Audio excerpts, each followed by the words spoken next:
Olá, meus amigos, estamos iniciando mais um bate-papo no Diálogo Aberto pela sua TV Assembleia Legislativa.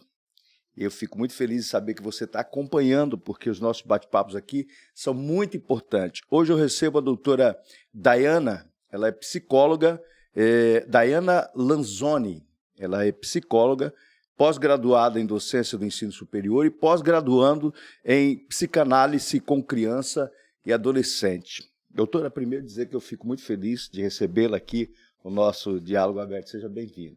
Muito obrigada, bom dia a todo mundo que está ouvindo a gente. Eu agradeço o convite. Olha só, convidamos ela para a gente falar um pouco primeiro sobre bullying, né? Tem outros assuntos, outras coisas que eu quero aproveitar, eu gosto de extrair bastante nesse bate-papo, mas bullying. Doutora, de onde vem bullying? Por que bullying? Bullying é uma palavra que veio do inglês, né, da palavra bully, que é valentão. Então, é para falar sobre esse comportamento daquele aluno valentão, daquele aluno que humilha, que faz piadinha e que agride os colegas, seja verbalmente, seja fisicamente, né? Interessante que, do jeito que tem um aluno, tem um adulto, né? O adulto valentão acha que é dono do mundo, pode fazer tudo. Isso tudo, doutora, vem da infância, né? A forma de ser criado. Como é que é isso? É curioso você ter comentado a questão do adulto, porque o bullying ele é comparável ao assédio moral no ambiente de trabalho. Então, é um comportamento muito parecido, mas que a gente observa dentro da escola com crianças. Então, sim, muitas vezes é um comportamento que vem desde a infância, esse adulto continua sendo o valentão, continua praticando violências e vai para o ambiente de trabalho praticar a mesma coisa. Na época da minha infância, que já faz muito tempo, né, eu era chamado de neguinho, de pretinho, de macaco, né? Era. Sim. E a gente nem imaginava que isso não podia, porque todo mundo fazia isso. Hoje é um problema sério, que provoca problema psíquico, né? Sim. Eu acho que sempre foi um problema, só que a gente não sabia que era um problema. Então você vê, inclusive, pessoas hoje das gerações anteriores falando, mas eu vivi isso, não tem nada demais, eu não tenho problema nenhum, não me afetou em nada. E, bom, não é porque a gente não percebeu que afetou a gente que não afetou. Então, muitas vezes a gente carrega o impacto do que aconteceu lá atrás sem que a gente nem perceba. Só que agora a gente tem um nome e agora a gente fala sobre isso, que antes não era falado, né? Doutora, já acompanhei casos de pessoas com problema psíquico que, ao fazer um tratamento, um acompanhamento, se chegou a um denominador de que aquela pessoa foi, por exemplo, estuprada quando era criança e ela carregou aquele trauma provocou aquele problema psíquico. Isso acontece? Acontece muitas vezes uma situação muito específica que faz com que a pessoa carregue aquele trauma para o resto da vida. Isso vai, inclusive, afetar o comportamento dela, a relação dela com as outras pessoas, a relação dela com ela mesma, vai afetar a autoestima. Então, afeta a pessoa em diversas formas que ela, às vezes, não percebe mesmo. De que forma que o profissional pode ajudar para evitar isso? No caso, o psicólogo. Sim, a gente tem o psicólogo clínico que pode atender a pessoa, seja vítima de bullying, seja vítima de estupro, de qualquer tipo de violência. Ele vai ouvir essa pessoa e vai ajudar ela a falar sobre o que aconteceu e a encontrar formas de lidar com esse trauma. Mas a gente tem também a atuação do psicólogo escolar. Ele pode atuar na prevenção, tanto com os alunos, fazendo conscientização para que os alunos não pratiquem bullying, fazendo conscientização para que os alunos defendam seus colegas, para que aquele aluno que sofre bullying possa falar sobre isso, possa procurar adultos responsáveis que possam proteger ele, pode conversar e fazer conscientização com os próprios atores escolares, professores, diretores, coordenadores, para que eles possam identificar também essas situações. Pode fazer uma atuação quando o bullying já está acontecendo, né, conversando com os envolvidos, tanto com a vítima quanto com os agressores. É muito importante a gente falar com os agressores, porque todo comportamento ele é uma comunicação. Então, quando a gente enxerga um comportamento, a gente, claro, se é um comportamento inadequado, a gente tem que punir, tem que orientar, mas a gente tem que entender de onde esse comportamento está vindo. Porque esse aluno que está praticando bullying, muito provavelmente, ele está sendo vítima de violência em outro âmbito. Ele está replicando. Está reproduzindo a violência que ele está vivendo. E aí o psicólogo ele também pode ter uma ação pós-acontecimento, pós-crise, pós-bullying, na atuação como pós-venção, para evitar que aconteça novamente. Que coisa interessante. Li um texto onde a professora entrega um bilhete para a criança, para levar para a mãe, e diz, só sua mãe pode ler esse bilhete. Ele leva o bilhete para casa, chega em casa, ele entrega o bilhete para a mãe. A mãe lê o bilhete e fala para ele, você não pode mais ir à escola. Aquela escola. Mas por que, mamãe? Porque você é muito inteligente e a escola não consegue te acompanhar. Você está além, está acima de todos os alunos. E aí, não foi mais para a escola, para aquela escola. Ele cresceu, virou um homem bem-sucedido, a mãe dele morreu. E um dia, ele revirando as coisas, achou o bilhete escondido. O bilhete não estava dizendo isso. O bilhete estava dizendo que aquela criança não poderia estar na escola porque aquela criança ela era problemática. Ela tinha problemas psicológicos e que as professoras não conseguiam conter. E ele escreveu dizendo o seguinte, que ele foi transformado pela palavra da mãe dele. Eu falei isso para que a senhora fale, porque o objetivo, doutor, acho que nesse momento é fazer com que os pais entendam isso, né? Os pais podem ajudar, não podem? Com certeza. Muito importante você ter falado isso, porque o discurso da família, o discurso dos pais, até mesmo dos professores, dos adultos que convivem com essa criança, tem um poder imenso sobre essa criança, porque ela acredita naquilo que falam sobre ela. Então, se você fala que uma criança é alguma coisa, ela vai acreditar. E ela vai reproduzir aquilo. Então, conversar com as crianças e ajudar elas é muito importante. Mas também entender o que está acontecendo. Por que essa criança dessa história era problemática? Que problema ela estava apresentando? Queria abrir espaço para falar um recorte de um caso que eu atendi, que me marcou muito por conta disso. Era um aluno ali já em fase de alfabetização, ali em torno dos 7 anos, mas que tinha um problema um atraso importante da fala. Então, ele ainda não conseguia se comunicar direito. Era uma questão fisiológica mesmo, ele estava aguardando o atendimento e ainda não tinha passado por profissional. Então, era uma criança que já precisava aprender a escrever, mas que não conseguia nem se comunicar direito com os colegas, com os professores e até com a família, porque tinha gente da família que não entendia o que ele falava. Então, a gente tem um primeiro problema aí dele não conseguir se comunicar. E aí, ele veio para mim com a queixa de que ele estava praticando a violência dentro da escola, de que ele estava brigando com os colegas, arranjando confusão, que ele não parava quieto, que ele não fazia as atividades. E, bom, ele não sabia ainda escrever. Os colegas já estavam escrevendo. Ele não tinha aprendido nem os fonemas ainda, porque a aquisição dos fonemas, a aquisição da fala é importante para aprender a escrita. Então, ele não tinha essa base da fala para poder aprender a escrever. Então, a gente já tem aí um problema que eu identifiquei logo de início. Mas eu fui acompanhando o caso, não era um atendimento clínico, então eu ia na escola, eu conversei com várias pessoas da escola e falavam sempre de um outro aluno da sala com quem ele brigava muito. Esses 2 alunos, eles brigam muito, tem que separar. E aí falaram que esse aluno tinha uma questão que precisava de acompanhamento e a família não levava aos profissionais, enfim. E aí, no final do atendimento, na última visita à escola, já para encerrar o atendimento, eu conversei com a coordenadora, que era a pessoa que conhecia o aluno do ano anterior, mas ela não estava lá no início do atendimento porque ela estava de férias. E aí, ela me falou uma coisa que me marcou muito. A gente estava conversando e em algum momento ela falou assim, olha, sinceramente, eu tô achando até bom que esse ano ele tá batendo. Meu Deus.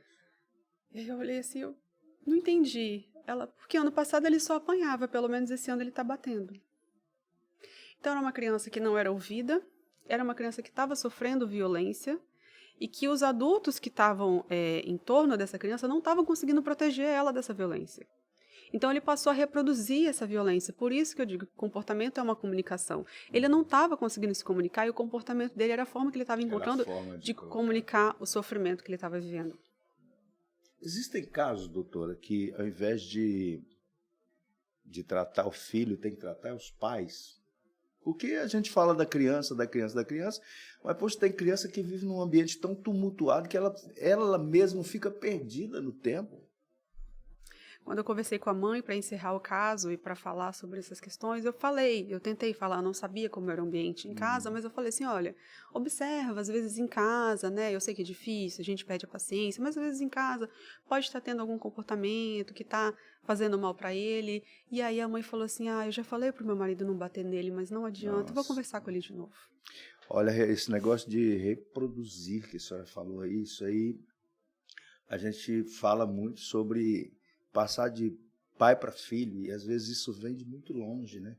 As pessoas foram espancadas quando era criança e não conseguem ter um relacionamento com a esposa, com o esposo, um relacionamento que dê exemplo para os filhos, e isso vai se reproduzindo. A gente, eu não sei, doutora, e tem adulto que diz assim, mas eu vou no psicólogo, chega lá, eu tenho que sentar e ficar falando na minha vida para ele. Já vi várias pessoas dizendo, eu não vou para o psicólogo fazer o quê? Contar minha vida lá. Mas se você não falar, como é que vai saber, não é? Exatamente. E quando Vocês devem ter uma dificuldade nessa área, né?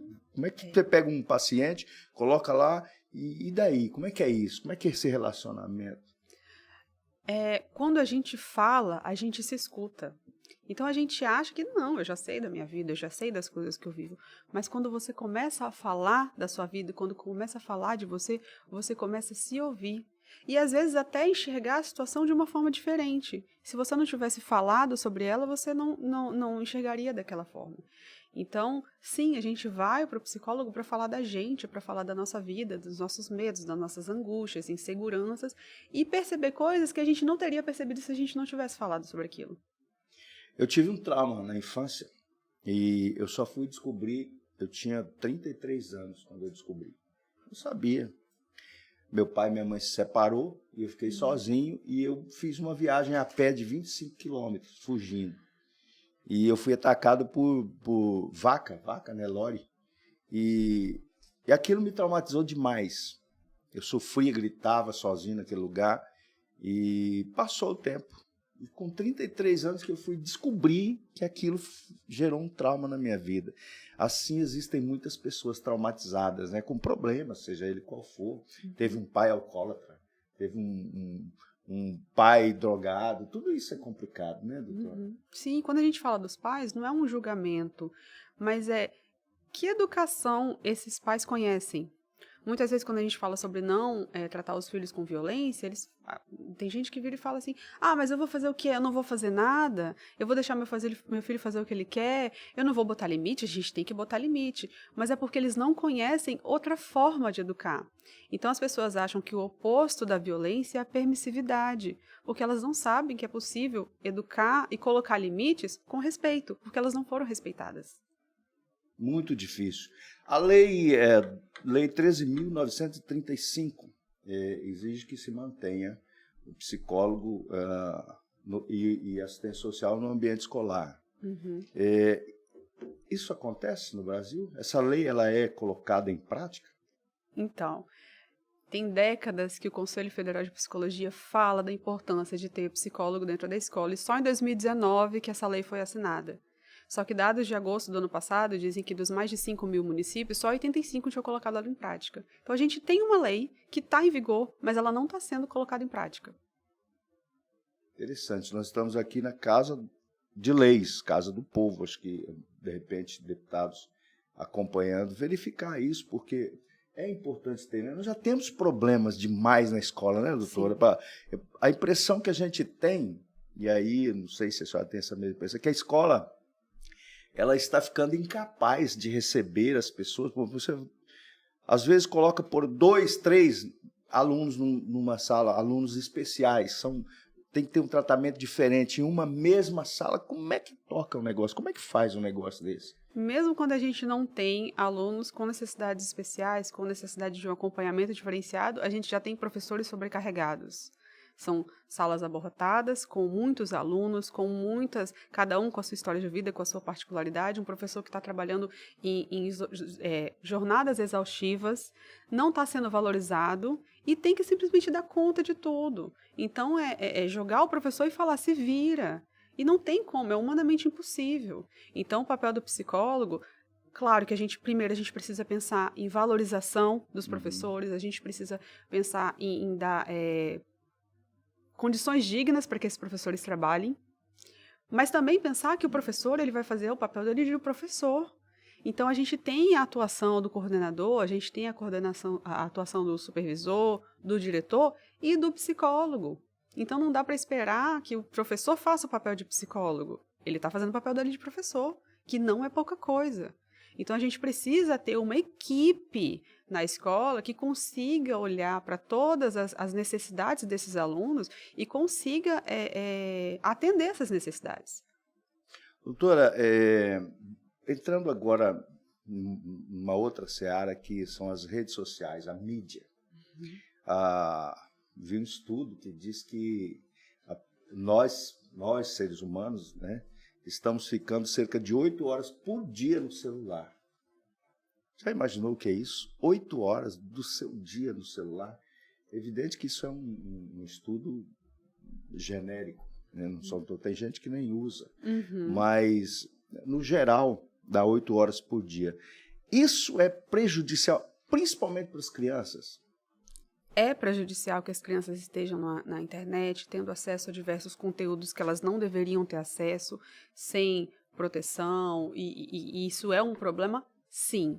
Mas a gente precisa pensar que a internet ela faz parte da nossa vida.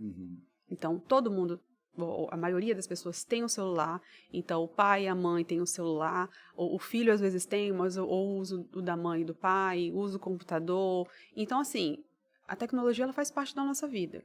Não tem como brigar contra isso e impedir que a criança tenha... A gente pode retardar esse acesso, né? Fazer com que a criança demore mais para ter acesso, mas ela vai ter acesso. Não só dentro de casa, mas ela vai chegar na escola e vai ter o coleguinha que vai ter o celular. Então, a gente precisa pensar em como proteger essas crianças desses conteúdos inadequados. Como que a gente pode fazer para que essas crianças não tenham acesso a esses conteúdos e quando elas tiverem acesso a esses conteúdos, elas saibam como agir. Então, muitas crianças têm acesso a conteúdos inadequados, conteúdos de violência, que incitam violência, e elas são, eu diria que seduzidas por esse tipo de conteúdo, por esse discurso, porque elas não foram preparadas antes. Então, a gente precisa pensar em formas de proteger as crianças, de impedir que elas tenham acesso, mas também de preparar elas para quando elas tiverem acesso, porque uma hora elas vão ter. Olha só, parece a impressão que dá aqui, o problema é que muitas crianças estão sendo cuidadas pelo celular. A mãe, na ânsia de, eu tenho que me ocupar, tenho que fazer isso, tenho que fazer aquilo, toma o celular, meninos. Ele se ocupa ali, ela é como se estivesse cuidando. E esse é o perigo, né, doutora? Sim. Eu acho que o perigo está aí, no acesso a esses conteúdos. Sim, um assunto vai levando ao outro. Então, quando a gente fala das questões das crianças, muito tempo em frente às telas, a gente precisa pensar como é que essas mães estão vivendo. Porque muitas mães colocam o filho em frente à tela porque elas precisam limpar a casa, porque elas precisam trabalhar, porque elas precisam fazer outras coisas e não tem suporte para isso. Não tem rede de apoio, não tem o pai presente cuidando do filho, não conseguiu vaga na creche. Então, elas precisam se virar para dar conta de tudo e, às vezes, a única alternativa que elas encontram é o celular. Existe um jogo chamado Fortnite, a senhora conhece? Já ouvi falar. Esse jogo, ele não... Eu gosto de aproveitar esses momentos para ir, sabe? Esse jogo, ele não traz problema, não, doutora. Não traz sequela, porque tem criança que fica 4, 5 horas no Fortnite. Fortnite é um jogo de matar. Matar e vencer. Como é que é isso? O complicado é a gente pensar, porque realmente, a gente vai colocar uma criança para ficar jogando jogos de matar, mas quantos anos tem essa criança? Como é que ela enxerga isso? Às vezes um joguinho do Mario é um joguinho de matar um bichinho também, mas como é que isso está sendo apresentado? Então, pensar no tipo de jogo que essa criança está jogando, se é adequado para a idade dela. Então, às vezes um adolescente, é possível que ele jogue esse tipo de jogo? Talvez. Uma criança de 8 anos, de 5 anos? Não. Então, pensar exatamente isso, de qual o conteúdo que é adequado para aquela idade. Não é que as crianças não podem usar a internet, mas o que eu posso oferecer para o meu filho para que ele use a internet de forma mais segura. Um jogo com chat online, por exemplo, é muito arriscado, porque essa criança vai ter contato com outras pessoas. E a gente sabe que esses jogos que têm chat online são jogos onde abusadores e pedófilos entram justamente para fazer contato com essas crianças. Então é isso que eu falo na tentativa de proteger essas crianças e de ver qual conteúdo elas vão ter acesso, de regular. Não dá para deixar as crianças terem acesso livre à internet. Então é preciso que tenha um limite mesmo. A senhora falou sobre, eu não me lembro bem, foi a Associação dos Psicólogos, né? A Conselho Federal de Psicologia. Federal de Psicologia. Conselho Isso. Federal de Psicologia, aqui em Rondônia atua? Tem o conselho, existe o Conselho Federal e existem os conselhos regionais. Então a gente tem o CRP, que é o Conselho Regional. Qual que é o papel dele? O papel dele é regular, principalmente regular a atuação do psicólogo. Ok, doutora, eu quero agradecer a sua participação aqui nesse bate-papo. Tivemos um caso recente no Brasil aí, de um aluno que foi agredido na escola, e creio eu que aqui não foi a primeira agressão, porque ele era um autista, e as pessoas não estão acostumadas a lidar com autista, né? O autista, principalmente o do grau 3, eu conheço um casal que tem um menino no grau 3, não pode soltar o braço do menino um segundo. Uhum. É segurando o braço do menino o tempo todo. E quando não se sabe lidar com isso, será que foi isso que aconteceu na escola, doutor? A senhora acompanhou esse caso? Eu não acompanhei os detalhes do caso, eu vi ele por cima, mas aí volta ao que eu falei. Certo, se esse aluno precisava de um acompanhamento especializado, ele estava tendo, tinha um profissional que estava acompanhando ele, porque alguns alunos precisam de um profissional que acompanhe ele especificamente, né? Tem o professor e tem o acompanhante que vai ficar com aquele aluno especificamente. E muitas vezes, esse profissional que é colocado dentro de sala para acompanhar aquele aluno não é capacitado para isso. Não está preparado. Não. Então, a gente tem professores que recebem esses alunos, não têm capacitação para atuar com esses alunos, até para saber como adaptar o conteúdo para esses alunos, eles precisam se virar para ir atrás de como fazer isso, mas o próprio profissional que está lá para ficar com esse aluno não é capacitado para isso.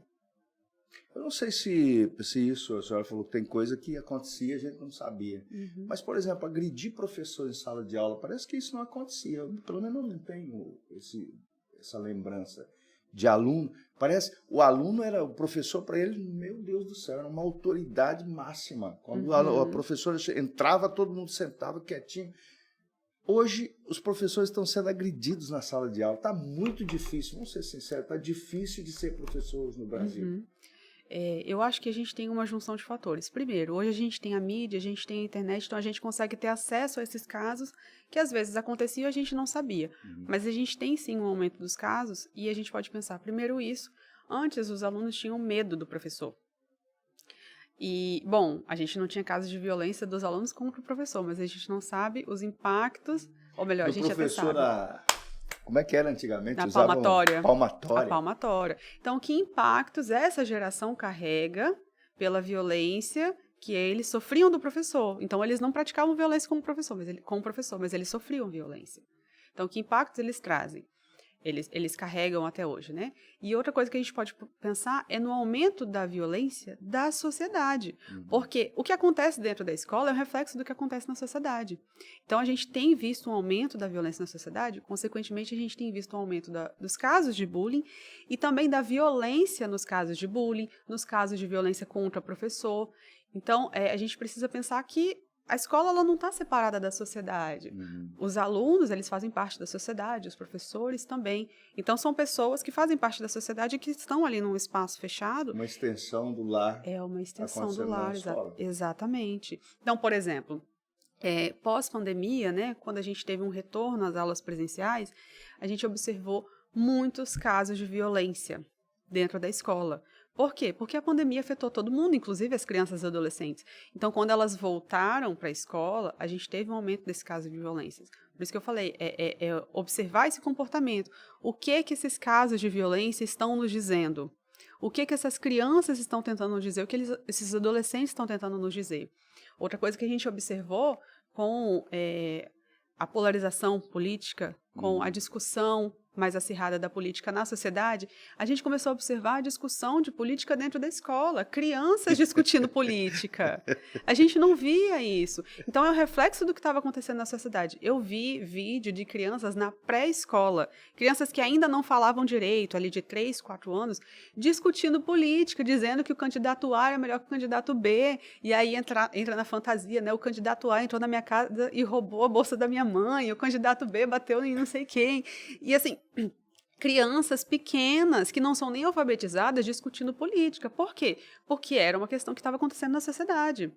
Então, a gente precisa observar o que está acontecendo na sociedade. As questões das redes sociais, da internet. Bom, a gente tem muitos problemas da rede social e internet com adultos também. Adultos tendo contato tendo contato e reproduzindo comportamentos violentos dentro da internet. As crianças também estão fazendo isso, porque elas estão na internet igual todo mundo. Tá certo. Conversei com a doutora Daiane Lanzoni, psicóloga, pós-graduada em docência do ensino superior e pós-graduando em psicanálise com criança e adolescente. Doutora, muito obrigado por ter vindo aqui participar desse programa. Eu agradeço novamente o convite. Bom dia a todos.